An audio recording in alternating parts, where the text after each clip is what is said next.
Nous devons aider le continent africain. To live with us, the European dream. Good friend of Taiwan.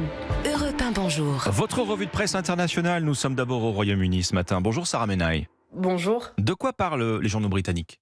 Eh bien, on parle du prince William qui a lancé hier un programme qui ambitionne de mettre fin au problème des sans-abri au Royaume-Uni.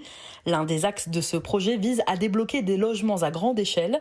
La BBC précise que lundi, le prince de Galles a visité des lieux à Londres, à Bournemouth et dans le sud du Pays de Galles. Sky News précise que c'est la première initiative majeure de William depuis qu'il est devenu prince de Galles l'an dernier. Bravo, applaudit le Guardian. William sur les traces de sa mère, la princesse Diana, titre de son côté le Daily Mail.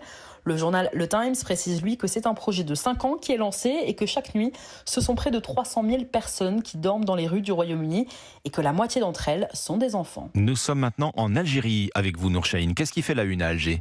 Eh bien, on parle des résultats décevants du BEM ou l'équivalent du diplôme national du brevet en France. En Algérie, l'examen du brevet d'enseignement moyen s'est déroulé en ce mois de juin avec des résultats pour le moins mitigés, nous dit le Soir de l'Algérie. L'expression, pour sa part, indique que le taux de réussite a à peine dépassé les 60% au niveau national. Cela alors que la moyenne de réussite à l'examen a été encore une fois fixée à 9,5 sur 20, précise le site d'information ANNDZ.